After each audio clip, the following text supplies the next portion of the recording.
اعوذ باللہ من الشیطان الرجیم بسم اللہ الرحمن الرحیم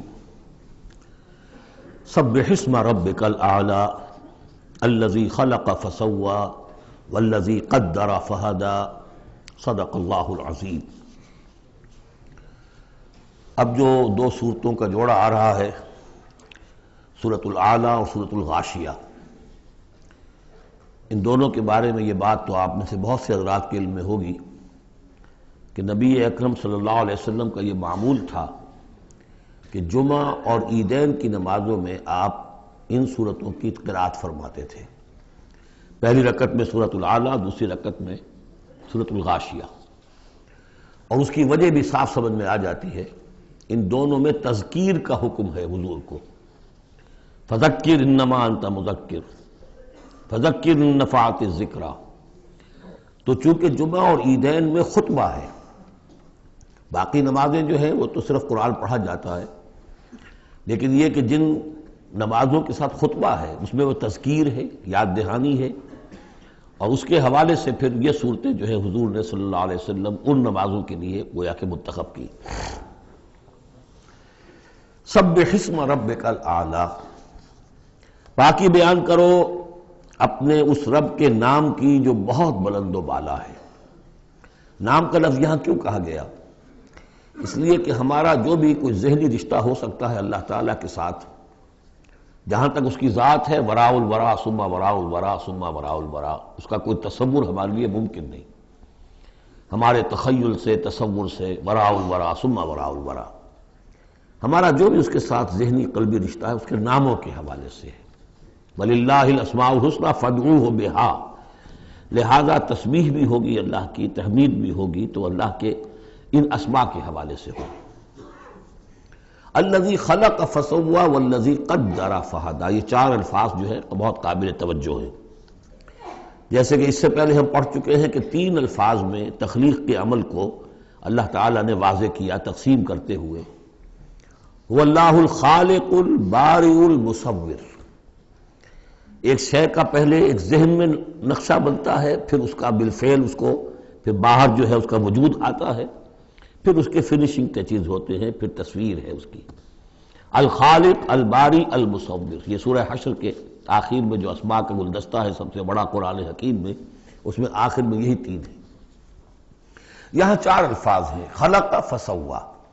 اس کو ہم یوں سمجھ سکتے ہیں کہ ایک ہے کسی چیز کا جو اصل حیولہ ہے وہ تیار کر دیا جائے، جس کی سادہ ترین مثال یہ ہے کہ بلڈنگ ہے، اس کا سٹرکچر کھڑا ہو گیا، اب اس کے بعد تسویہ ہے، اس کی چھان پھٹک کر کے اور اس کے سنوارنا ہے، اس کو، اس کے اندر ڈیکوریشن ہے، اس کے اندر مختلف جو ہے خوبصورتی کی چیزیں پیدا کرنی ہے، یہ تسویہ ہے۔ تو تخلیق ڈھانچہ کھڑا ہو جانا، اور تسویہ پھر اس کے اندر تمام چیزوں کو بہتر سے بہتر انداز میں فنشنگ ٹچز دینا۔ والذی قدر فہدی، اب ہر شے کی جو کہ ان دو مراحل سے گزر چکی ہے، تخلیق اور تسویہ کے دو مراحل سے، اب اس کے لیے ایک اندازہ مقرر کیا جاتا ہے، اس کی کیا کیپیبلٹیز ہیں، اس کی کیا پوٹینشیلٹیز ہیں، یا یوں کہیے اس کی کیا لیمیٹیشنز ہیں۔ اب ایک انسان ہے، اشرف المخلوقات ہے، لیکن اس کی یہ لیمیٹیشن ہے کہ وہ اڑ نہیں سکتا۔ پرندہ ہے، چھوٹی سی چڑیا ہے، اڑتی پھرتی ہے۔ تو ہر ایک نوع کی لیمٹس ہیں، ہر ایک نوع کے لیے اللہ تعالیٰ نے اس کی ایک تقدیر، اس کا ایک اندازہ جو ہے مقرر کر دیا ہے۔ پھر انواع کی تقدیر مقرر ہوئی، انسانوں کی بھی تقدیر ہے، وہ جو میں بتا چکا ہوں، شاکلہ جو بنتا ہے، وہ جو بھی جینز آئے ہیں وہ تو اس کی گویا کہ گیون ہیں اس کے لیے، کسی کو ذہانت والے ملے ہیں، کسی کے اندر جسمانی قوت والے زیادہ ہیں، کسی میں کوئی اور وصف ہے، تو یہ بھی اس کے لیے گیون ہے، اور اس سے اس کا شاکلہ تیار ہو جاتا ہے، اس کی شخصیت کا ایک سانچہ بنتا ہے۔ اب ظاہر بات ہے کہ اس کے اندر جو بھی اب وہ محنت کرے گا اس کے اندر اندر کرے گا، اس سانچے سے باہر نہیں نکل سکتا۔ جیسے انگریزی کی کہاوت کہہ لیجئے یا جو بھی اسے کہیں، کہ وہ کہتے ہیں کہ you can't outgrow your skin, یہ کھال جو ہے ہمارے جسم پر چڑھی ہوئی ہے، آپ کتنے ہی موٹے ہو جائیں، میں اور کتنا ہی پھیل جاؤں، لیکن کھال سے باہر تو نہیں نکلوں گا، کھال وہ پھیلتی چلی جائے گی، تو کھال کے اندر رہنا ہے۔ اسی طرح وہ جو سانچہ بن گیا ہے انسان کی شخصیت کا، نیکی کریں گے تو اسی کے اندر اندر کریں گے، بدی کریں گے تو اس کے اندر اندر کریں گے۔ اب اس کی کوانٹٹی جو ہے وہ اللہ تعالیٰ کے ہاں فیصلہ کن نہیں ہے، اللہ تعالیٰ یہ دیکھ لے گا کہ اس شخص کے اندر کتنی کیپیبلٹی تھی، اس کے حساب میں اس نے کیا کیا۔ ایک شخص 100 درجے تک جا سکتا تھا، وہ گیا ہے 50 درجے تک۔ ایک شخص جا ہی سکتا تھا 50 تک اور وہ 50 تک چلا گیا، تو وہ 50 تک جو ہے وہ 100% کامیاب ہو گیا، اور یہ جو ہے ناکام شمار ہو جائے گا۔ تو یہی بات جو ہے میں نے وضاحت پہلے بھی کر دی تھی کہ لا یکلف اللہ نفسا الا وسعها، کسی بھی جان کو اللہ تعالیٰ مکلف نہیں ٹھہرائے گا، رسپانسبل نہیں ٹھہرائے گا مگر اس کی وسعت کے مطابق۔ یہ انڈیویجول سا جو ہے وسعت ہر شخص کی، اس کا شاکلہ، یہ گویا کہ اس کی ذاتی تقدیر ہے۔ فہدا، چوتھی چیز ہے کہ ہر شے کا ایک اندازہ مقرر کرنے کے بعد پھر ایک جبلی ہدایت اس کو دے دی جاتی ہے، چلو ادھر۔ پہلی جبلی ہدایت ہے جس کا ذکر آ جائے گا ابھی تھوڑی دیر کے بعد۔ جبلی ہدایت جو ہے وہ ہر بکری کے اندر ہدایت ہے کہ یہ چیز تمہارے کھانے کی ہے، یہ کھانے کی نہیں ہے۔ بہترین گوشت اس کے سامنے ڈال دیجئے، وہ تو نہیں کھائے گی، تو جبلی ہدایت ہے اس کی۔ اور گوشت کے اور جو ہے آپ شیر کے سامنے بہت اچھی سبزیاں ترکاریاں لا کے ڈال دیجئے، وہ دیکھے گا بھی، تھوکے گا بھی نہیں ان کو، اسے گوشت چاہیے۔ یہ ہے ہر جبلی ہدایت۔ پھر جبلی ہدایت کے اوپر پھر ہدایت کے اور مراحل ہیں جو اللہ تعالیٰ دیتا ہے، پھر وہ اپنی کتابیں نازل فرماتا ہے، اپنے نبی بھیجتا ہے۔ یہ گویا کہ ہدایت کی تکمیل ہے، ورنہ ہدایت تو بنیادی طور پر جو ہے ہر جبلت کے اندر بھی اللہ نے ودیت کر دی ہے۔ تو یہ ہر کریشن کے لیے یہ 4 الفاظ جو یہاں آئے، سبح اسم ربک الاعلی الذی خلق فسوی والذی قدر فہدی والذی اخرج المرعی، وہی ہے کہ جو نکالتا ہے چارہ زمین سے، فجعلہ غثاء احوا، جو شروع میں تو گھاس اگی ہے تو بڑی خوبصورت ہریابل جو ہے، اس کے بعد وہ سیاہ پڑ جاتا ہے اور چورا چورا ہو جاتا ہے۔ سنقرئک فلا تنسیٰ، اے نبی ہم آپ کو پڑھا دیں گے، آپ بھولیں گے نہیں۔ یہ بھی وہی بات ہے جو سورہ قیامہ میں آ چکی ہے، لا تحرک بہ لسانک لتعجل بہ ان علینا جمعہ وقرآنہ، ہمارے ذمہ ہے، آپ یہ مشقت زیادہ اپنے اوپر نہ لیں، یہ ہم کام کر دیں گے، آپ کے سینے میں اس کو جمع کر دیں گے اور پڑھوا دیں گے، ترتیب بھی بتا دیں گے۔ سنقرئک فلا تنسیٰ الا ما شاء اللہ، سوائے اس کے جو اللہ چاہے۔ تو اگر اللہ چاہے، فرض کیجئے یہ اس لیے بات کو واضح کرنے کے لیے، اللہ بھلانا چاہے گا تو آپ لاکھ اپنی زبان کو حرکت دیتے رہیں، اللہ تعالیٰ کی قدرت سے تو آپ باہر نہیں نکل سکتے، آخر اللہ تعالیٰ قدیر ہے اللہ شے پر۔ لیکن یہ کہ یہ صرف اس امکان کو ظاہر کرنے والی بات ہے، اس کا یہ مطلب نہیں کہ اس سے یہ نکل آتا ہے کہ قرآن مجید کی کوئی آیت جو ہے اللہ نے بھلوا بھی دی محمد کو صلی اللہ علیہ وسلم۔ یہ ایسے ہی ہے، قل ان کان للرحمن ولد فانا اول العابدین، اگر اللہ کا کوئی بیٹا ہو تو سب سے پہلے میں پوجوں گا اسے۔ تو یہ اس طرح کی چیز ہے، الا ما شاء اللہ انہ یعلم الجہر وما یخفی، وہ اللہ تعالیٰ جو ہے وہ تو جانتا ہے، خواہ کوئی بلند آواز سے بات کہی جائے اور خواہ اسے چھپایا جائے۔ وَنُيَسِّرُكَ لِلْيُسْرَىٰ، اب یہ لفظ یہاں نوٹ کر لیجئے، یہ آگے بڑھ کر ایک مضمون کھلے گا اس سے، اور سہج سہج تیسیر، یسر سے باب تفعیل، آسان کرنا، اور سہج سہج تھوڑا تھوڑا رفتہ رفتہ ہم آپ کو آسان بنا دیں گے۔ کس چیز کے لیے؟ یسرا، وہ بڑی جو آسانی ہے جنت وہاں پہنچائیں گے، اور جو بڑی کامیابی ہے دنیا میں دین کا غلبہ وہاں بھی پہنچا دیں گے، لیکن سہج سہج ہوگا۔ اس کے لیے اپنا ایک تدریج ہے جو ہماری حکمت میں، ہمارے علم میں ہے۔ ویسے ہم چاہیں آنے واحد میں کر دیں، دین کا غلبہ ہو جائے، کوئی رہے نہ دشمن، آنے واحد میں تمام انسان جو ہے اور تمام جنات کو ابو بکر جیسا بنا دیں، ہم بنا سکتے ہیں۔ لیکن یہ کہ ہماری جو حکمت تخلیق ہے اس میں یہی ہوگا، تیسیر، آہستہ آہستہ، اور یہ فلسفہ آگے چل کر بہت کھلے گا۔ وَنُيَسِّرُكَ لِلْيُسْرَىٰ فَذَكِّرْ إِن نَّفَعَتِ الذِّكْرَىٰ، آپ تو یاد دہانی کراتے رہیے اگر فائدہ دے سمجھانا۔ اور اس میں در حقیقت یہ ہے کہ ذکر جو ہے اللہ تعالیٰ کا اور اللہ تعالیٰ کی تذکیر جو ہے، اگر تو کہہ دیا ہے یہاں پر اگر فائدہ پہنچائے، لیکن اس کا یہ مطلب نہیں کہ اگر فائدہ پہنچائے تبھی تذکیر کی جائے، اس لیے کہ آگے آ رہا ہے سَيَذَّكَّرُ مَن يَخْشَىٰ، یعنی آپ اگر تذکیر کریں گے تو جس کے دل میں کچھ خوف ہے اس کو تو فائدہ ہو جائے گا نا۔ آپ تذکیر فرما رہے ہیں، نئی وحی آ گئی ہے، اسے آپ نے پڑھ کر سنایا ہے، وہ جن کو پرواہ نہیں ہے ان کو تو فائدہ نہیں ہوگا، لیکن آپ کے اہل ایمان ساتھیوں کے علم میں اضافہ ہوگا، ان کے اندر اور جو ہے ایمان جو ہے بڑھے گا۔ سَيَذَّكَّرُ مَن يَخْشَىٰ وَيَتَجَنَّبُهَا الْأَشْقَىٰ، البتہ جو شقی ہے، بدبخت ہے، وہ اس سے اپنا پہلو کترا جائے گا، وہ پہلو موڑ لے گا۔ الذی یصلی النار الکبریٰ، جس کا انجام پھر یہ ہونا ہے کہ وہ بڑی آگ میں جھونکا جائے گا، داخل ہوگا بڑی آگ میں۔ ثم لا یموت فیہا ولا یحییٰ، پھر نہ اس میں وہ مرے گا اور نہ زندہ رہے گا، نہ زندوں میں نہ مردوں میں۔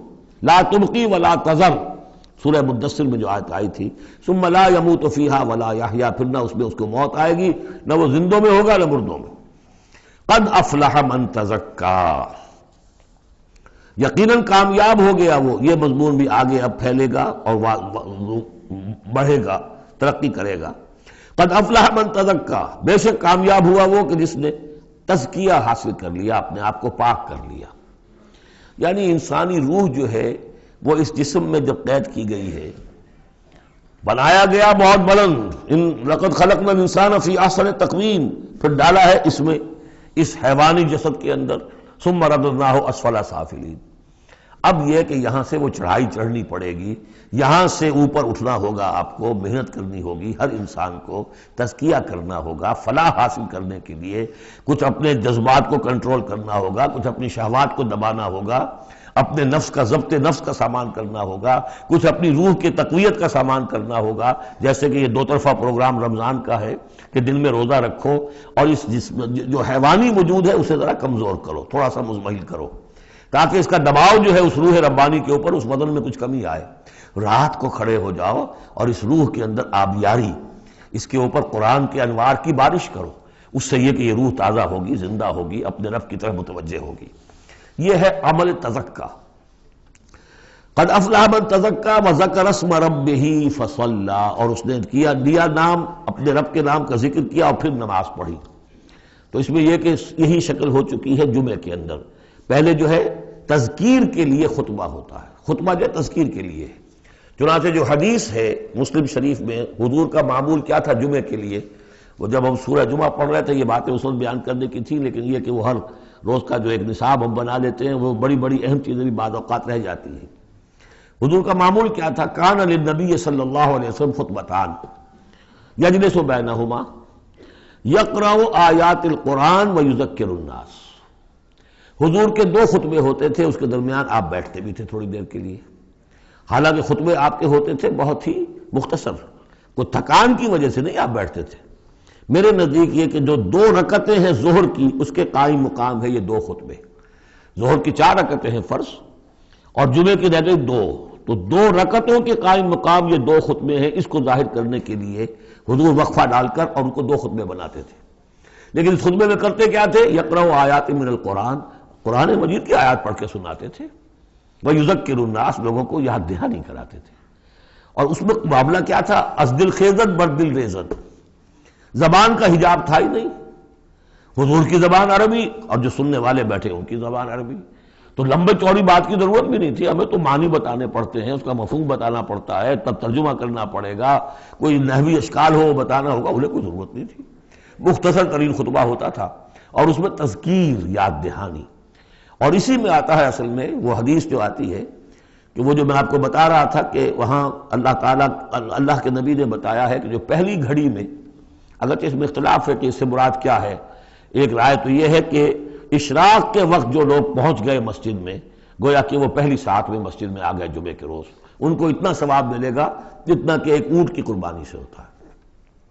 جو دوسری ساعت میں آئیں گے انہیں اتنا ثواب ملے گا جتنا گائے کی قربانی کا، تیسری ساعت میں آئیں گے ان کو اتنا ثواب ملے گا جتنا ایک بکری یا میڑھا جو ہے اللہ کی راہ میں قربان کیا، چوتھی ساعت میں آئیں گے ان کے لیے ایسا ہے کہ ایک جو مرغی ہے وہ اللہ کی راہ میں صدقہ کر دی، اور جو 5ویں میں آئیں گے وہ ایسے جیسے کہ ایک انڈا اللہ کی راہ میں خیرات کر دیا۔ اس کے بعد جو آتا ہے تو جو فرشتے بیٹھے ہوتے ہیں مسجدوں کے دروازوں پر اور ان کے رجسٹر ہوتے ہیں، ان میں حاضری کا اندراج کرتے ہیں وہ۔ اس کے بعد جب امام کا خطاب شروع ہو جاتا ہے، لیکن وہاں خطبہ ہوتا تھا، خطاب نہیں، ہمارے ہاں تو پھر 2 چیزیں ہو گئی، ایک اردو کی تقریر پھر ایک خطبہ۔ جب امام کا خطبہ شروع ہو جاتا ہے تو اس کے بعد فرشتے اپنے رجسٹر بند کرتے ہیں، یستمعون الذکر، وہ بھی اس ذکر کو سننے میں مصروف ہو جاتے ہیں، یعنی اب جو آنے والے ہیں ان کا اندراج نہیں ہوتا۔ اب اس میں جو تعویل کی علماء نے، اور علماء میں سے شاہ ولی اللہ دہلوی کی بھی تعویل ہے یہ کہ ایک تو یہ کہ اس سے مراد یہ ہماری ساعتیں نہیں ہیں بلکہ کچھ خفی ساعتیں ہیں، یہ اگرچہ مجھے اختلاف ہے ان کی رائے سے۔ البتہ دوسری بات انہوں نے جو کہی ہے کہ اس میں جو اندراج نہیں ہوتا وہ اس معنی میں کہ فضیلت اب نہیں رہی، فضیلت گئی، فرض کی ادائیگی تو ہو جائے گی، چاہے خطبے کے دوران بھی آپ پہنچ گئے ہیں، تب بھی جمعے کی فرض کی ادائیگی تو ہو جائے گی، لیکن فضیلت کا معاملہ دفتر فضیلت ہے جو فرشتے بند کرتے ہیں، اب آپ کا اندراج نہیں ہوگا جب امام نے خطبہ شروع کر دیا۔ تو وہ ہے کہ ذکر اسم ربہ، پہلے خطبے میں اللہ کا نام لیا، ذکر کیا، پھر نماز پڑھی۔ یہ ترتیب گویا کہ جمعے کے اندر ہو رہی ہے۔ بل تؤثرون الحیات الدنیا، تمہارا اصل مرض کیا ہے؟ تم دنیا کی زندگی کو ترجیح دیتے ہو۔ اللہ اللہ خیر صلی اللہ، میں نے یہی کہا تھا نا کہ بما قدم واخر، کسے آگے رکھا کسے پیچھے رکھا، سارا فیصلہ تو اس میں ہے۔ مقدم آخرت ہے اور دین ہے یا دنیا ہے؟ یا تو آپ نے مقدم بنا دیا آخرت کو تو جتنی دنیا مل جائے اللہ کا فضل ہے، اللہ کی طرف سے دین ہے، بونس ہے، لیکن اگر آپ نے مقدم بنا لیا دنیا کو تو پھر آپ گئے۔ بس یہ ہے سارا کانٹے کی بات جو ہے۔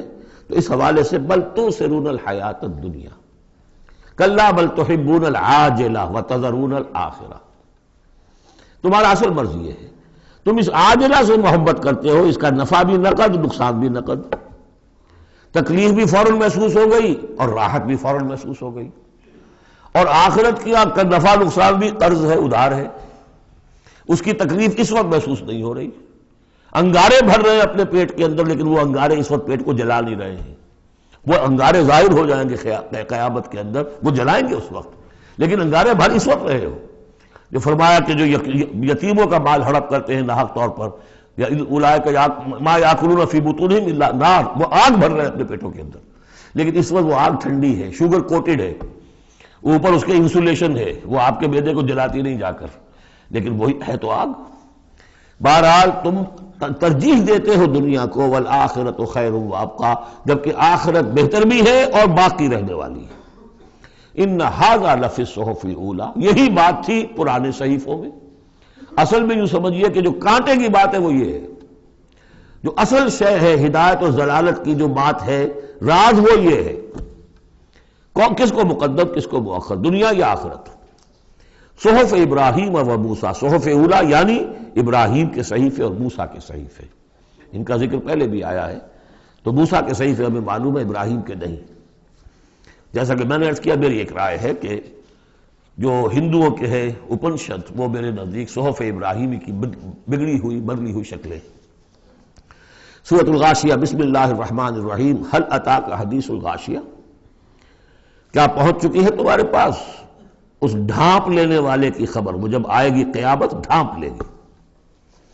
وجوہ یومئذ خاشعہ، یہ مضمون دیکھیے سورہ قیامہ میں بھی آیا تھا، وجوہ یومئذ ناظرۃ الی ربہا ناظرہ ووجوہ یومئذ باسرۃ تظن ان یفعل بہا فاقرہ۔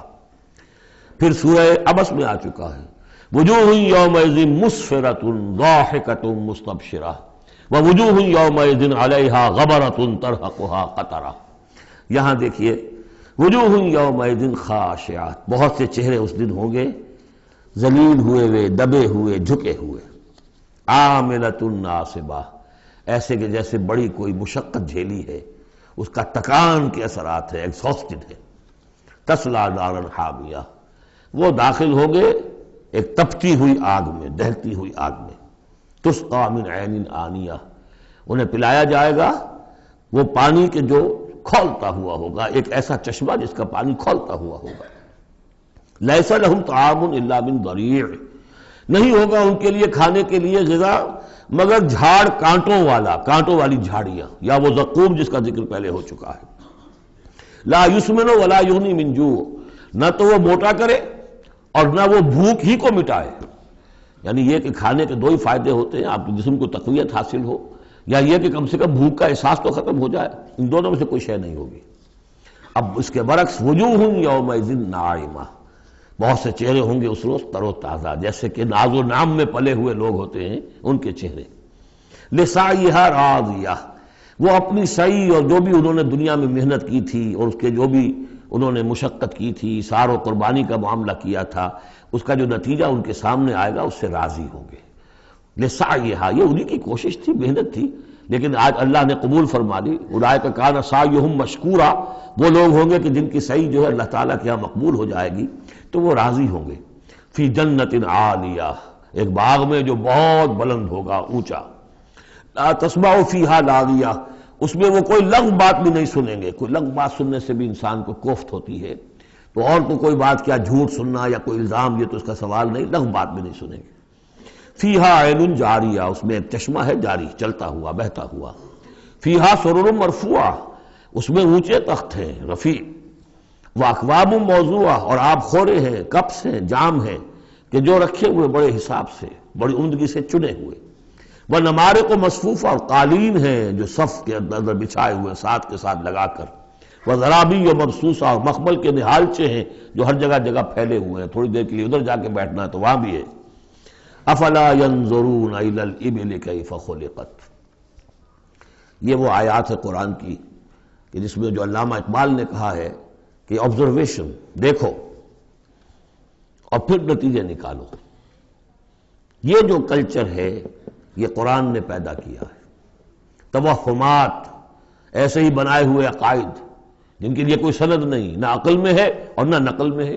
یا تو وہی ہے ریویلڈ نالج ہے جو اس میں ہے، عقل میں آئے یا نہ آئے وہ اللہ کی بات ہے، وہ ماننی ہے. لیکن اس کے بعد اس سے ماورا کوئی بات جو خلاف عقل ہے وہ نہیں مانیں گے.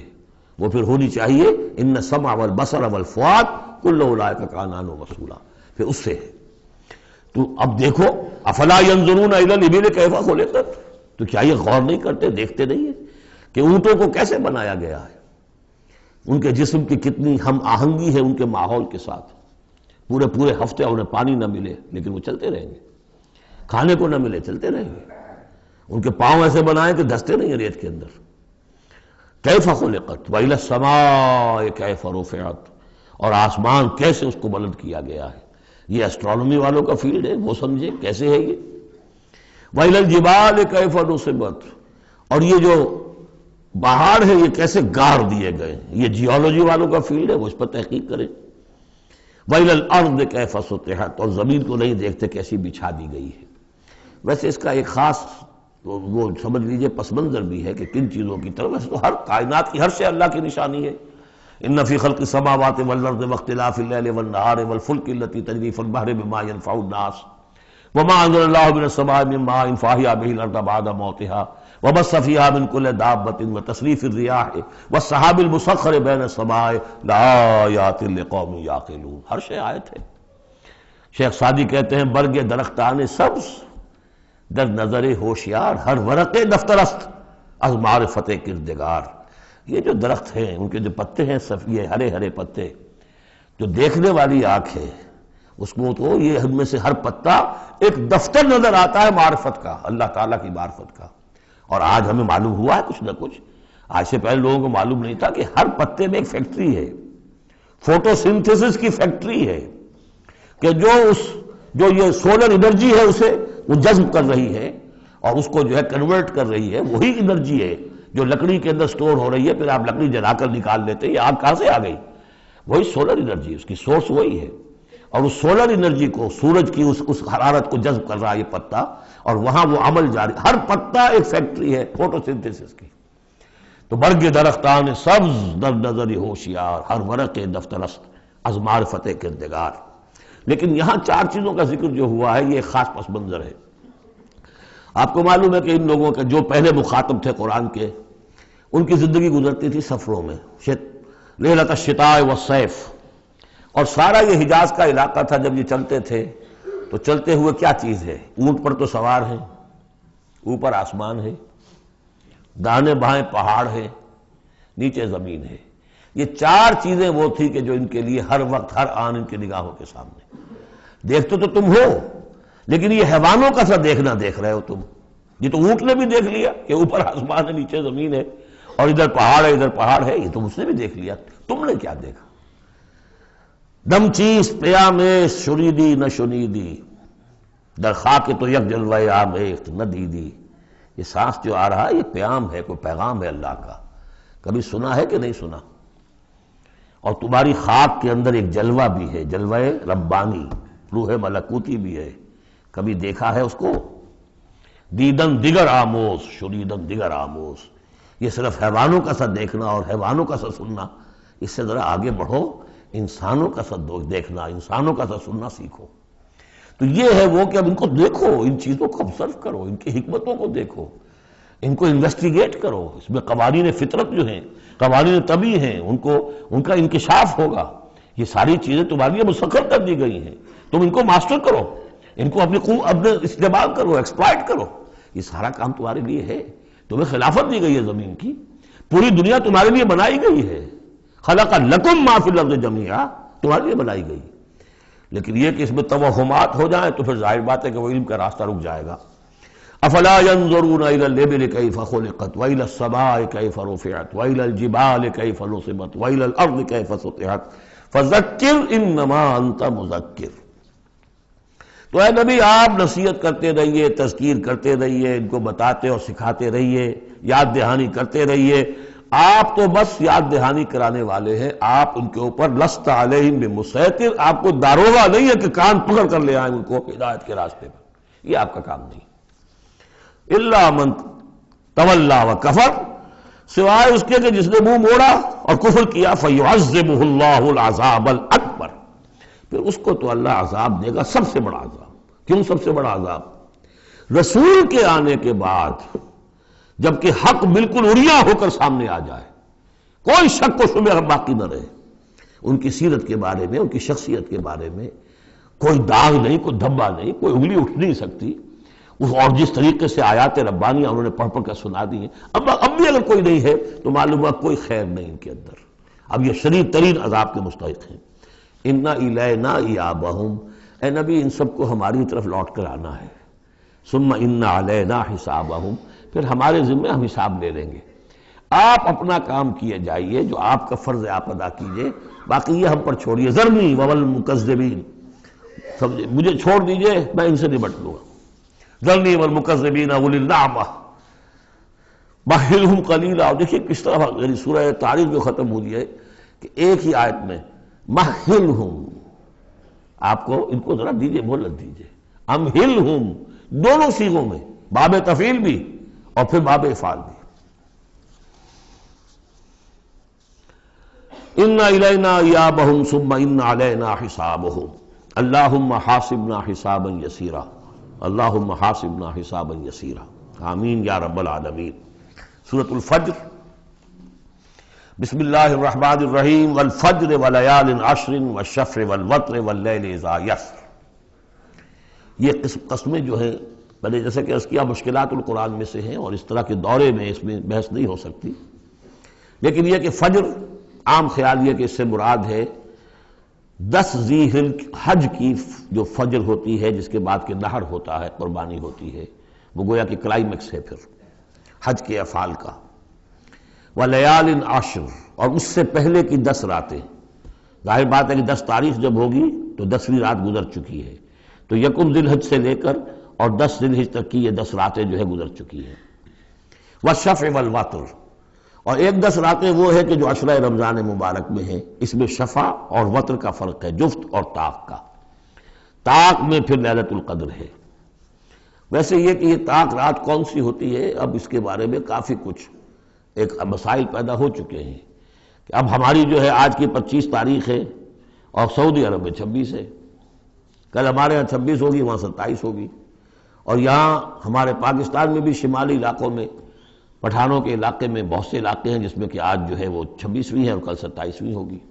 یہ بھی ایک مسئلہ ہے اس وقت، لیکن اس وقت اس پر گفتگو کا موقع نہیں. بہرحال یہاں تک والشفع والوتر، یہی خیال ہے کہ اس سے مراد ہے کہ یہ جو راتیں ہیں جو جفت اور طاق ہیں ماہ رمضان مبارک کے آخری عشرے کی. واللیل اذا یسر، اور رات، اس گواہ ہے رات جبکہ وہ چلے. حل فی ذالک قسم لذی حجر، اس میں ہے کوئی دلائل ہے، قسم ہے ان لوگوں کے لیے کہ جو عقل مند ہیں. ان میں جو نشانیاں ہیں ان چیزوں کے اندر جن کو کہ گواہی کے اندر پیش کیا گیا ہے. اب آ رہا ہے مضمون. الم تر کیف فعل ربک بعاد، تم نے دیکھا نہیں کیا کیا تھا آپ کے رب نے عاد کے ساتھ، قوم عاد کے ساتھ کیسے ہلاک کیا تھا. ارم ذات العماد، وہ ارم جو ستونوں والا تھا. خیال یہ ہے کہ ارم جو ہے یہ قوم عاد کا شاہی خاندان تھا، جیسے فراعنہ مصر کے، نماردہ عراق کے، تبع یہ تھے یمن کے، اور ارم جو ہے یہ قوم عاد کا جو خاندان تھا بادشاہی، ان کا لقب تھا. ذات العماد، اونچے اونچے ستونوں والا۔ اور اب جو اس شہر کی شداد، جو ان میں ایک بہت بڑا بادشاہ گزرا ہے، اس کے آثار، اس کے کھنڈر موجود دیکھ لیے گئے ہیں کہ اس صحرا کے نیچے دبے ہوئے ہیں، اور 30 اس کے اوپر بڑے بڑے مینار بنے ہوئے ہیں اس شہر کی فصیل کے اوپر۔ تو ذات العماد جو بڑے ستونوں والا تھا، التی لم یخلق مثلھا فی البلاد، جیسے کہ اس سے پہلے کبھی دنیا میں نہیں بنائے گئے تھے۔ معلوم ہوتا ہے کہ ویسی تعبیر جو اس عاد کے بادشاہ شداد نے کی تھی، شاید دنیا میں پہلی مرتبہ اتنا، اسی لیے شداد کی جنت مشہور ہے، اس نے وہ جنت بنا لی تھی اپنی، اس قدر وہاں پر ساز و سامان تھا۔ وَثَمُودَ الَّذِينَ جَابُوا الصَّخْرَ بِالْوَادِ، اور تم نے دیکھا کہ اس سمود کے ساتھ کیا کیا تمہارے رب نے، جنہوں نے چٹانوں کو، وادی میں چٹانوں کو تراش تراش کر محل بنا لیے، وہ تو اب بھی موجود ہیں، بڑے بڑے ہال، پھر بغلی کمرے، بڑے عمدہ ان کے جو مکان بنے ہوئے۔ وَفِرْعَوْنَ ذِي الْأَوْتَادِ، اور کیا کیا آپ کے رب نے فرعون کے ساتھ، کہ جو بیخوں والا تھا، اس کے جو کہ بڑے بڑے لشکر چلتے تھے، تو بہت سے خچر تو ایسے ہوتے تھے جن کے اوپر صرف جو خیموں کو کھڑے کرنے کے لیے میخیں ہوتی تھی وہی اٹھا کے چل رہے ہیں۔ کچھ اور بھی اس کے بارے میں آ رہا ہے، واللہ عالم۔ الذین طغوا فی البلاد، اصل بات یہ ہے کہ ان تمام قوموں نے سرکشی اختیار کی ملکوں میں، فاکثروا فیہا الفساد، ظاہر بات ہے جب اللہ کے خلاف سرکشی ہوگی تو خلق کے لیے فساد ہو جائے گا۔ اکثروا فیہا الفساد، اس میں بڑا فساد پیدا کر دیا۔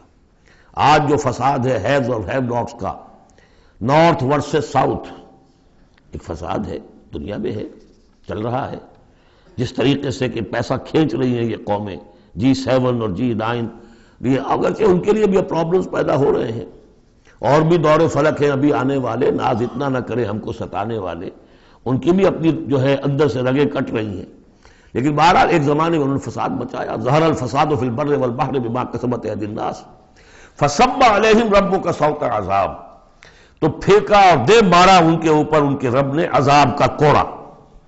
عذاب کا کوڑا تھا جس سے آل فرعون بھی ختم ہوئے، اور وہ عاد بھی تباہ و برباد کر دیے گئے، قوم سمود نسیم منسیہ کر دیے گئے۔ ان ربک لبالمرصاد، جان لو کہ تمہارا رب تاک میں بیٹھا ہوا ہے، گھات میں ہے، جو کوئی ایسی سرکشی کرے گا اس کا پھر یہی حشر کرے گا۔ یہ اب جو مضمون آ رہا ہے قرآن مجید میں بہت ہی اہم مضمون ہے۔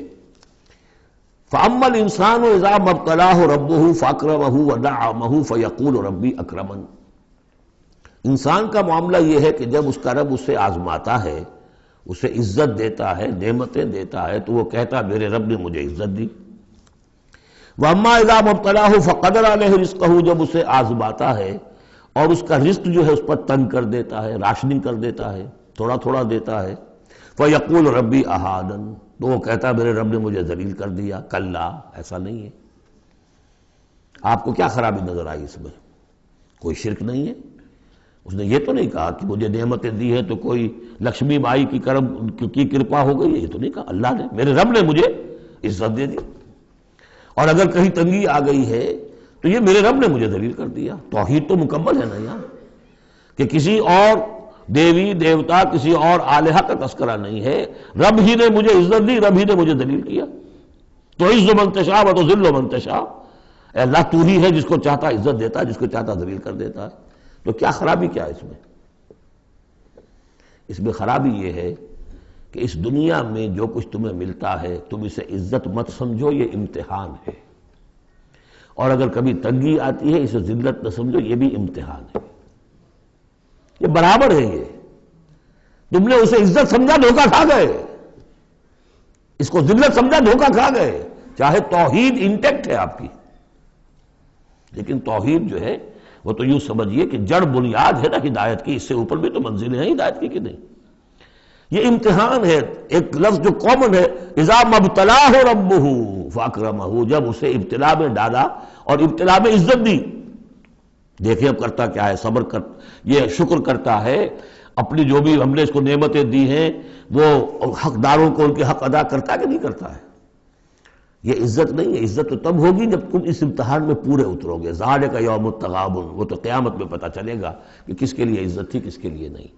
کسی کو تنگی دی ہے تو یہ ذلت نہیں ہے، دیکھنا ہے صبر کرتا ہے کہ نہیں کرتا۔ کہیں یہ بالکل مستر ہو کر اور اپنی عزت نفس جو ہے ہتھیلی پر رکھ کر لوگوں کے سامنے مانگنے کے لیے تو نہیں نکل جاتا، پتہ چل گیا نا۔ تو یہ امتحان ہے۔ تو پہلا درجہ سمجھیے کہ چاہے فراوانی ہو، عیش ہو، آرام ہو، دولت ہو، یہ بھی امتحان، تکلیف ہے، رنج ہے، محنت ہے، مشقت ہے، اسرت ہے، تو یہ بھی امتحان، دونوں برابر ہو گئے۔ اب بھی ہدایت اس سے اوپر بھی ہے ایک۔ ہمارے دل میں یہ چور رہے گا پہلا امتحان آسان ہے دوسرا مشکل ہے، نہیں، حقیقت اس کے برعکس ہے۔ پہلا مشکل ہے، یہ دولت میں رہ کر بھول جانے کا آپ کے اندر زیادہ امکان ہے۔ میں حدیث آپ کو سنائی تھی، ما قل و کفا خیر مما کثر و الہا، اگر زیادتی ہوگی، دولت ہوگی، تم اللہ کو بھول جاؤ گے تو زیادہ سخت نقصان یہ ہے، زیادہ بڑا امتحان یہ ہے، اور اگر ناپ تول کر مل رہا ہے تو ہر وقت اللہ یاد رہے گا، یہ ہلکا ہے، اگر حقیقت وہ بھاری ہے۔ اور اسی میں وہ واقعہ نوٹ کر لیجئے امام احمد ابن حنبل رحمۃ اللہ علیہ کا، کہ جب وہ مار پڑ رہی تھی کہ جس کے بارے میں الفاظ ہے کہ ہاتھی کو بھی وہ مار پڑتی تو بلبلا اٹھتا، اس وقت آنکھوں میں آنسو نہیں آئے۔ کب آئے؟ جب بادشاہ وقت، خلیفہ وقت کا ایلچی آیا ہے اشرفیوں کے توڑے لے کر کہ یہ بادشاہ نے آپ کے لیے نذرانہ بھیجا ہے، تب رو پڑے، اے اللہ میں اس امتحان کے قابل نہیں ہوں، یہ امتحان سختر ہے۔ تو یہ ہے درجہ بدرجہ، لَتَرْكَبُنَّ طَبَقًا عَنْ طَبَقٍ، تو ہدایت کے بھی یہ درجے ہیں۔ پہلا درجہ تو یہ ہے کہ جو بھی ہے اللہ کی طرف سے ہے، تنگی ہے تو اللہ کی طرف سے، اور فراوانی ہے تو اللہ کی، یہ توحید تو پوری ہو گئی آپ کی، اللہ کی طرف سے ہے۔ لیکن اس میں اب آگے درجے ہیں کہ یہ امتحان ہے، یہ بھی امتحان، وہ بھی امتحان، اس اعتبار سے دونوں بھی امتحان ہیں، یہ دونوں برابر ہیں۔ اس سے بھی اوپر یہ ہے، وہ امتحان مشکل ہے فراوانی والا، اور یہ امتحان جو ہے یہ آسان ہے۔ فَأَمَّا الْإِنسَانُ إِذَا مَا ابْتَلَاهُ رَبُّهُ فَأَكْرَمَهُ وَنَعَّمَهُ فَيَقُولُ رَبِّي أَكْرَمَنِ وَأَمَّا إِذَا مَا ابْتَلَاهُ فَقَدَرَ عَلَيْهِ رِزْقَهُ فَيَقُولُ رَبِّي أَهَانَنِ كَلَّا۔ لیکن چونکہ تمہاری ذہنیت یہ ہے، لہذا تمہارا طرز عمل کیا ہے؟ بَلْ لَا تُكْرِمُونَ الْيَتِيمَ، تم یتیم کی عزت نہیں کرتے، وَلَا تَحَاضُّونَ عَلَىٰ طَعَامِ الْمِسْكِينِ، تم مسکینوں کو، غریبوں کو کھانا کھلانے پر ایک دوسرے کو اکساتے بھی نہیں ہو، خود تو کیا کھلاؤ گے، اس لیے کسی اور سے اگر کہہ دیں گے تو وہ پلٹ کر کہہ دے گا تم کیوں نہیں کھلا دیتے، لہذا بہتر یہ ہے کہ خاموشی رہو۔ وَلَا تَحَاضُّونَ عَلَىٰ طَعَامِ الْمِسْكِينِ وَتَأْكُلُونَ التُّرَاثَ أَكْلًا لَمًّا، اور تم چاہتے ہو کہ ساری وراثت اور میراث سمیٹ کر تم ہی ہڑپ کر جاؤ۔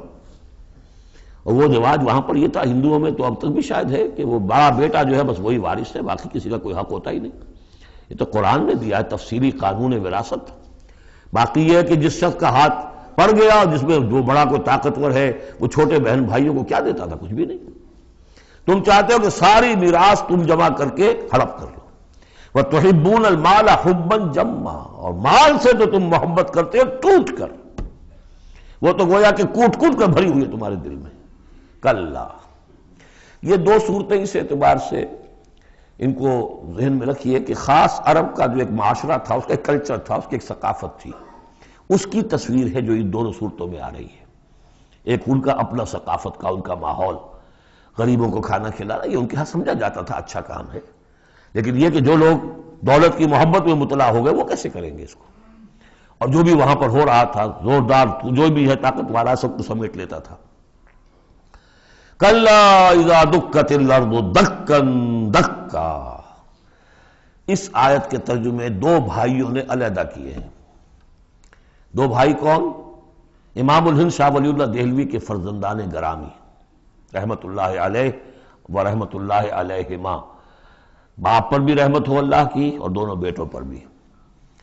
یہ موضع القرآن میں شاہ عبد القادر صاحب نے ترجمہ کیا ہے، جبکہ زمین کو کوٹ کوٹ کر پست کر دیا جائے گا، ہموار کر دیا جائے گا، اذا دکت الارض دکا دکا۔ اور جو ان کے بھائی ہیں شاہ رفیع الدین رحمہ اللہ، وہ کہتے ہیں کہ جبکہ زمین کو ریزہ ریزہ کر دیا جائے گا۔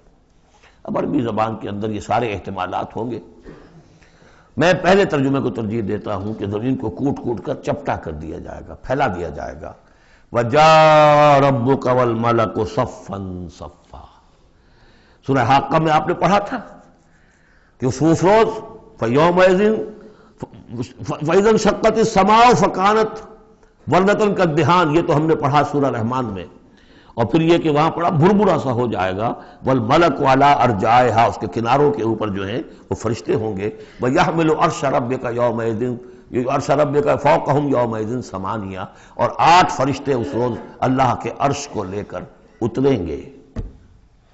جاء ربک والملک صفا صفا، اس سے اندازہ ہوتا ہے کہ قصہ زمین برسر زمین ہی طے ہوگا، جو ہم نے کمایا جو گنوایا یہی کمایا یہی گنوایا، کوئی نیکی کمائی تو یہاں اور کوئی بدی کمائی تو یہاں، یہ سارا قصہ زمین زمین ہی پر ہوگا۔ زمین کو پھیلایا جائے گا، مدت کھینچا جائے گا، چپٹا کر دیا جائے گا، کوٹ کوٹ کر پہاڑ چڑھا دیے جائیں گے، وہ ریت روئی کے گالے بن جائیں گے، نہ اس میں کہیں کوئی موڑ ہوگا، نہ اونچائی ہوگی، نہ ڈھلوان ہوگی، سورہ طٰہٰ میں ایک بار سے۔ تو یہ ساری چیزیں کر کے پھر یہیں پر اللہ تعالیٰ کا نزول اجلال ہوگا، اس کی کوئی تجلی ہوگی جس کو لے کر کے خاص طور پر 8 فرشتے جو ہیں وہ نازل ہوں گے۔ وَجَاءَ رَبُّكَ وَالْمَلَكُ صَفًّا، فرشتے ہوں گے صفے باندھے ہوئے۔ وَجِيءَ يَوْمَئِذٍ بِجَهَنَّمَ، اور لے آئی جائے گی اس دن جہنم بھی، اور جیسا کہ میں نے عرض کیا غالباً وہ اسی زمین میں سے نکل آئے گی، یہی جو اندر موجود ہے، جو لاوا نکلتا ہے کبھی، ان تمام جو بھی یہ آتش فشاں پہاڑ ہوتے کہاں سے نکلتا ہے؟ یہ اندر ہے زمین کے، اگر اس کو کوٹ دیا جائے، اس کو کھینچا جائے تو وہی چیز ظاہر ہو جائے گی، سامنے آ جائے گی۔ واللہ عالم۔ یومئذ یتذکر الانسان وانیٰ لہ الذکریٰ، اس دن انسان کو سبق یاد آئے گا، یاد کرے گا، چیتے گا وہ انسان، یہ شاہ صاحب کا لفظ تھا، چیتے گا انسان، یاد آ جائے گا اسے کہ وہ کیا کر کے لایا تھا یہاں پہ، اور اسے پوری نصیحت حاصل ہو جائے گی۔ لیکن اب یہ نصیحت کس کام کی؟ یومئذ یتذکر الانسان وانیٰ لہ الذکریٰ، اب یہ کس لیے؟ اب تو اس کا کوئی فائدہ نہیں۔ وہ تو دنیا میں اگر تم نے دیکھا ہوتا، سوچا ہوتا، حقائق تم پر منکشف ہوتے تو فائدہ تھا، یہاں تو نہیں۔ یقول یا لیتنی قدمت لحیاتی، وہ کہے گا ہائے کاش میں نے اپنی زندگی کے لیے کچھ آگے بھیجا ہوتا۔ یہ لفظ نوٹ کیجئے، حیاتی، میری زندگی تو اصلی یہ ہے، آج معلوم ہوا مجھے، میں تو دنیا کی زندگی کو زندگی سمجھتا رہا، وہ زندگی نہیں تھی، وہ زندگی کی تمہید تھی، وہ ایک امتحانی وقفہ تھا، چھانٹی کرنے کے لیے اللہ تعالیٰ نے تمہاری بڑی طویل زندگی میں، وہ زندگی برطرز اندیشہ سود و زیاں ہے زندگی، ہے کبھی جاں اور کبھی تسلیم جاں ہے زندگی، تو اسے پیمانہ امروز و فردا سے نہ ناپ، جاویداں پہ ہم دواں ہر دم جواں ہے زندگی۔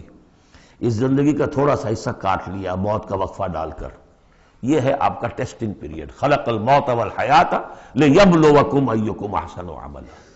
تو امتحان پاس کرتے ہو اچھے مستقبل کے لیے، اس امتحان کو پاس کرنا تھا اس آخرت کے لیے۔ اب وہ کہے گا یقول یا لیتنی قدمت لحیاتی، کاش کہ میں نے اپنی زندگی کے لیے کچھ آگے بھیجا ہوتا۔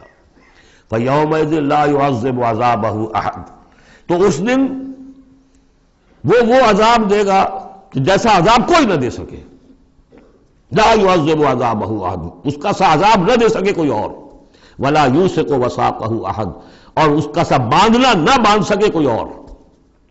لیکن اسی وقت کچھ قسمت ہوں گے، کوئی خوش قسمت، جن سے کہا جائے گا یا ایتھا النفس المطمئنہ، اے نفس مطمئنہ۔ کون؟ جو اس زندگی میں، امتحانی زندگی میں مطمئن ہو کر اپنے رب کی بندگی میں لگا رہا، یکسوئی کے ساتھ اس کے دین کے ساتھ چمٹا رہا، مطمئن۔ یا ایتھا النفس المطمئنہ ارجعی الی ربک راضیۃ مرضیہ، اب لوٹ جاؤ اپنے رب کی طرف اس حال میں کہ تم اس سے راضی، وہ تم سے راضی۔ رضی اللہ عنہم ورضوا عنہ فادخلی فی عبادی، داخل ہو جاؤ میرے نیک بندوں میں۔ اولئک مع الذین انعم اللہ علیہم من النبیین والصدیقین والشہداء والصالحین، جاؤ ادھر جاؤ۔ وادخلی جنتی، اور داخل ہو جاؤ میری جنت میں۔ اللہم ربنا اجعلنا منہم، بڑی ہمت کرنی پڑے گی یہ کہنے کے لیے کہ پروردگار ہمیں ان میں شامل فرما دے۔ سورۃ البلد، اب یہ اس کا جوڑا ہے۔ بسم اللہ الرحمن الرحیم، لا اقسم بہذا البلد، یہ میں نے نہیں وضاحت کی آپ کے سامنے، یہ لا اقسم کیوں ہے؟ لا اقسم، لا اقسم بیوم القیامہ، لا اقسم بالنفس اللوامہ، فلا اقسم بالشفق واللیل وما وسق. یہ لا جو ہے نافیہ نہیں ہے، یہ لا ہے اس معنی میں تم جو کہہ رہے ہو غلط ہے، میں قسم کھاتا ہوں قیامت کے دن کی. اسی طرح تمہارے دماغ میں جو بیٹھا ہوا غلط نہیں، جیسے کہ انگریزی میں نے I swear by the day of judgment, لیکن ہوتا کیا ہے انگریزی میں نے کے بعد کاما لگ جاتا ہے تو آپ کو پتہ چل گیا یہ علیحدہ ہے، لیکن عربی میں یہ قومیں وغیرہ ہے نہیں. تو لا اقسمو میں نہیں قسم کھاتا، یہ نہیں ہے. نہیں قسم ہے مجھے قیامت کے دن کی، نہیں قسم ہے مجھے اس شہر کی. کون سا شہر؟ مکہ مکرمہ. کیوں؟ یہ ابھی بات میں واضح ہو جائے گی. وَأَنْتَ حِلٌّ بِهَذَا الْبَلَدِ، اور اے نبی آپ حلال کر لیے گئے ہیں اس شہر میں. اور کچھ لوگوں نے ترجمہ کیا ہے آپ کے لیے حلال ہو جائے گا یہ شہر، یعنی یہ کہ ایک وقت آئے گا کہ اس شہر میں خونریزی کرنا آپ کے لیے اس کی اجازت ہو جائے گی، حالانکہ یہ جو ہے بلد الحرام ہے. گویا کہ فتح مکہ کے دن کچھ نہ کچھ تو وہاں پہ آخر خونریزی ہوئی ہے، بہت کم، منیمم ہوئی تو ہے، لیکن یہ کہ میرے نزدیک وہ مفہوم نہیں، مفہوم پہلا ہے. آپ کو حلال کر لیا گیا اس وقت، آپ کی عزت نفس پہ حملے ہو رہے ہیں، آپ کو ستایا جا رہا ہے، آپ کو تکلیفیں دی جا رہی ہیں، آپ جھیل رہے ہیں. دیکھیے ایک تو یہ شہر ہے وادی غیر ذی زرع جس میں کچھ پیدا ہی نہیں ہوتا، وہاں کی زندگی ویسے ہی مشقت والی زندگی تھی. اس کے اوپر to add fuel to fire, اے نبی آپ پر اب یہ جو مشقت پڑی ہوئی ہے کہ آپ دعوت حق کے ضمن میں جو مشقتیں جھیل رہے ہیں تو ہم اس کی قسم کھا رہے ہیں. لا اقسم بہذا البلد وانت حل بہذا البلد ووالد وما ولد. اور تیسری قسم والد اور اولاد. یہ ایک اور مشقت ہے جو انسان پر ہے، اولاد کا پالنا، پروان چڑھانا، پرورش کرنا، کتنا بڑا بوجھ. یہ قسمیں کھا کر کیا کہا؟ لقد خلقنا الانسان فی کبد، ہم نے انسان کو محنت و مشقت ہی میں پیدا کیا ہے. یہ گویا کہ اس کے ساتھ جوڑ لیجئے یا ایھا الانسان انک کادح الی ربک کدحا فملاقیہ. تو میں نے اس وقت بھی عرض کیا تھا غالب کے جو دو اشعار ہیں، قید حیات و بند غم اصل میں دونوں ایک ہیں. بہت سے پہلے آدمی غم سے نجات پائے کیوں؟ مشقت تو یہاں ہر ایک کے لیے، محنت ہے، مشقت ہے، تکلیف ہے، مسائل ہیں، پریشانیاں ہیں، کوفت ہے، ہر شخص کے لیے. بس ذرا سا فرق ہے، کوئی ایئر کنڈیشن کمرے میں بیٹھا ہوا ہے لیکن چین نہیں ہے. ایئر کنڈیشن کمروں کے اندر مخملی گندیلوں پر نیند نہیں آ رہی ہے. کوئی شخص ہے کہ جس کو مشقت جو ہے جسمانی ہے، کسی کی مشقت جو ہے وہ نفسیاتی ہے. مشقت ہے. لقد خلقنا الانسان فی کبد، یہاں کوئی بھی اس کبد سے، اس مشقت سے مستثنا نہیں ہے. قید حیات و بند غم اصل میں دونوں ایک ہیں. موت سے پہلے آدمی غم سے نجات پائے کیوں؟ لیکن وہاں سورہ انشقاق میں اس سے اگلا مرحلہ ہے کہ اب تو گھبرا کے یہ کہتے ہیں کہ مر جائیں گے، مر کے بھی چین نہ پایا تو کدھر جائیں گے، مرنے کے بعد پھر کھڑے ہونا ہے اللہ کے حضور میں جا کر. فملاقی یا ایھا الانسان انک کادح الی ربک کدحا فملاقیہ فاما من اوتی کتابہ بیمینہ. اب یہ وہاں پر مسئلہ ہو جائے گا. تو انسان کے لیے مشقت اور محنت جو ہے یہ اس کا مقدر ہے. ووالد وما ولد لقد خلقنا الانسان فی کبد ایحسب ان لن یقدر علیہ احد. اس محنت و مشقت میں جو انسان پڑے ہوئے ان کے تمرد کا حال دیکھو، ابو جہل کو دیکھو اکڑا ہوا ہے. اگر ان کے لیے دنیا میں آسانیاں ہوتی تو یہ کیا کرتے، کیا ستم ڈھاتے، کیا بغاوتیں کرتے. کیا انسان یہ سمجھتا ہے کہ اس کے اوپر کوئی قابو نہیں پائے گا؟ یقول اہلکت مالا لبدا، یہ اب ان کا کلچر ہے. بڑے فخر سے کہتا ہے میں نے تو بڑا ڈھیروں مال جو ہے شیخی مارتا ہے، میں نے ہلاک کر دیا، میں نے کھانے کھلائے، غریبوں کو کھلائے. یہ بھی ان کی مسابقت رہتی تھی. ان میں جو لوگ تھے، اب ابو جہل کا بھی قول یہی ہے نا، جب اس سے پوچھا گیا کہ کیا تمہارے خیال میں محمد جھوٹے ہیں صلی اللہ علیہ وسلم، انہوں نے کہا نہیں ان کا بھی جھوٹ نہیں بولا. پھر تم کیوں نہیں ان پر ایمان لاتے؟ کہ بھائی بات یہ ہے ہمارا ان کا مقابلہ تھا، بنو ہاشم کا اور ہمارے خاندان کا. انہوں نے کھانے کھلائے، ہم نے ان سے بڑھ کر کھلائے. انہوں نے اور خدمت کی، حجاج کی، ہم نے ان سے بڑھ کر کی. ابھی تک تو ہم کندھے سے کندھا جوڑے چلے آ رہے ہیں. اب اگر ہم ان کی نبوت مان لیں تو ہم تو ہمیشہ کے لیے غلام ہو جائیں گے. یہ صورت مجھے گوارا نہیں. Give the devil his due، اس نے بالکل صحیح بات کہہ دی. جھوٹا میں نہیں سمجھتا محمد کو صلی اللہ علیہ وسلم. کتنا اخلاقی روب تھا حضور کا اس پر، وہ ہم پڑھ لیں گے آگے چل کر جب سورہ علق ہم پڑھیں گے، وہ بعد میں اسی وقت کے لیے موضوع ہے۔ تو وہ شیخی مارتے تھے میں نے اتنا مال ہلاک کر دیا، اتنا خرچ کیا، اتنا غریبوں میں لٹایا۔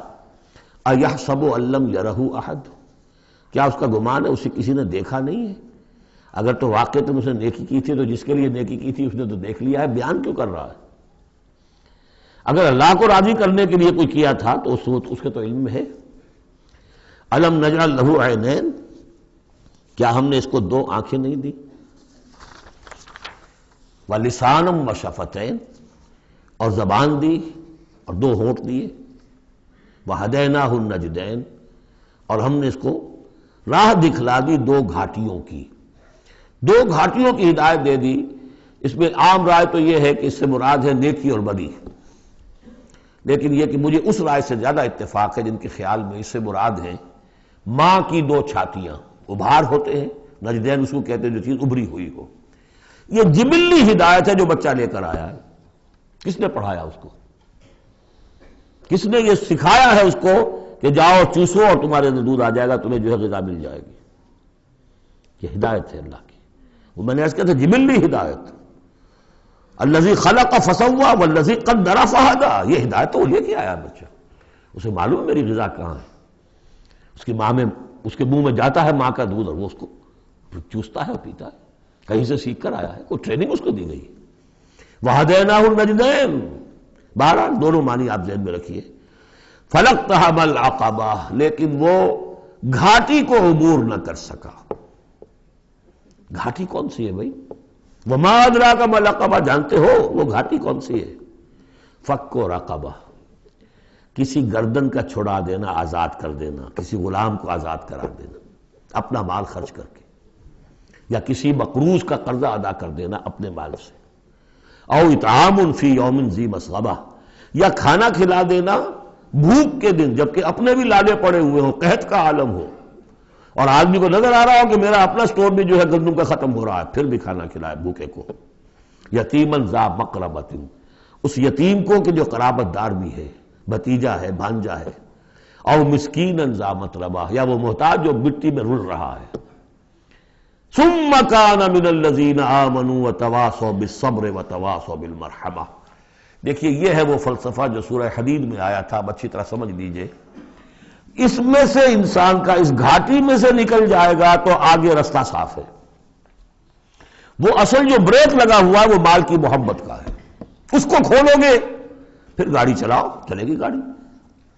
جس کے دل میں یہ مال کی محبت ہے، جو مال کو خرچ نہیں کر سکتا کسی بھی ضرورت مند کے اوپر، کسی ادائے حقوق کے اندر، اب وہ شخص جو ہے وہ تو گویا کہ اس گھاٹی سے نکلا ہی نہیں۔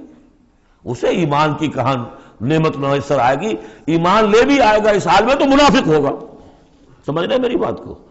اگر یہ گند دل میں سے نکلا نہیں، پاک نہیں ہوا، تو ایمان لے بھی آئے گا کسی وجہ سے تو منافق بنے گا، مومن تو نہیں بن سکتا صحیح معنی میں۔ اس گندگی کو دور کرو، جیسا کہ ہم نے وہاں پڑھا تھا، اعلموا ان اللہ یحیی الارض بعد موتها قد بینا لکم الآیات لعلکم تعقلون ان المصدقین والمصدقات واقرضوا اللہ قرضا حسنا یضاعف لهم ولهم اجر کریم والذین آمنوا باللہ ورسلہ، یہ منزل طے کر کے اگر ایمان لایا ہے انسان تو اولئک هم الصدیقون والشہداء، وہ ان کے مراتب عالیہ کھلے ہوئے ہیں، ادھر جاؤ یا ادھر جاؤ اپنی استاد طبع اور مزاج کے مطابق۔ یہاں بھی وہی ہے، پہلے یہ کام کیے ہوں فلقتحم العقبہ، اگر اس گھاٹی کو عبور کر لے، اور گھاٹی کون سی ہے؟ فک رقبۃ او اطعام فی یوم ذی مسغبۃ یتیما ذا مقربۃ او مسکینا ذا متربہ ثم کان من الذین آمنوا وتواصوا بالصبر وتواصوا بالمرحمہ۔ زمین کے اندر سے یہ گند آپ نے نکال دیا، شوریلی زمین کے اندر جو بھی تھا اس کو صاف کر کے اب بیج ڈالیے ایمان کا۔ ثم، یہ زمین تیار ہو گئی ہے، اب بیج ڈالیے۔ ثم کان من الذین آمنوا، پھر ہوا وہ ان لوگوں میں شامل کہ جو ایمان لائے اور تواصوا بالصبر وتواصوا بالمرحمہ۔ یہ وہ مضمون یہاں آ گیا ہے، والعصر ان الانسان لفی خسر الا الذین آمنوا وعملوا الصالحات وتواصوا بالحق وتواصوا بالصبر۔ اور یہاں پہ ترتیب بدلی ہوئی ہے، وہاں ایمان کے بعد عمل صالح یا عمل صالح کے بعد ایمان ہے۔ وہاں تواسی بالحق کے بعد تواسی بالصبر ہے، یہاں تواسی بالصبر پہلے ہے، تواسی بالمرحمہ بعد میں ہے۔ تو اس میں تقابل سے بہت سے جو حقائق ہیں وہ کھلتے ہیں۔ اب وقت تیزی سے ختم ہو رہا ہے۔ ثم كان من الذين آمنوا وتواصوا بالصبر وتواصوا بالمرحمہ، اگر اس گھاٹی کو عبور کر کے آدمی آئے اور پھر وہ ایمان لانے والوں میں شامل ہو تو پھر اس کا معاملہ اولئک هم الصدیقون والشہداء عند ربهم، اولئک اصحاب المیمنہ، یہ ہوں گے میمنہ والے، داہنے والے۔ وہ داہنے والا ہم پڑھ چکے ہیں سورہ واقعہ میں بھی، فاصحاب الیمین ما اصحاب الیمین واصحاب الشمال ما اصحاب الشمال فالسابقون السابقون کنتم ازواجا ثلاثا، تین گروہوں میں تم تقسیم ہو جاؤ گے۔ پھر یہ بھی ہو سکتا ہے ان کو جو اعمال نامے دیے جائیں گے داہنے ہاتھ میں دیے جائیں گے، ان کو جو اعمال نامے تھمائے جائیں گے وہ بائیں ہاتھ میں تھمائے جائیں گے۔ اولئک اصحاب المیمنہ، ویسے یمن کا لفظ آتا ہے خوش بختی کے لیے، تو یہ خوش بخت لوگ ہیں، یہ کامیاب ہو گئے، یہ رشد اور سعادت کی منزلوں کو پا گئے، یہ فوز اور فلاح تک پہنچ گئے۔ والذین کفروا بآیاتنا، اور جو لوگ ہماری آیات کا انکار کریں گے، ہم اصحاب المشأمہ، وہ ہوں گے کم بختی والے، وہ ہوں گے شومی قسمت، وہ ہم نے جو وہاں پہ پڑھا تھا، یہ مشأمہ جو ہے تو یہ ہوں گے کم بختی والے۔ علیہم نار موصدہ، ان پر آگ بند کر دی جائے گی، یعنی ایک وہ ہے آگ کہ جس کا باہر نکل رہے ہیں، لپٹیں نکل رہی ہیں، ایک یہ کہ بند کر دیا جائے تو ساری حرارت اندر ہی اندر رہے، گویا کہ جسے دم پخت کہتے ہیں آپ، پوری کی پوری جو ہے ان کے اوپر آگ موند لی جائے گی۔ علیہم نار موصدہ، اللہ تعالی ہمیں اس سے بچائے اور ہمیں اللہ تعالی اپنی شان غفاری اور شان رحیمی کی طفیل ہمیں اصحاب جنت میں داخل فرمائے۔ بارک اللہ لی ولکم فی القرآن العظیم۔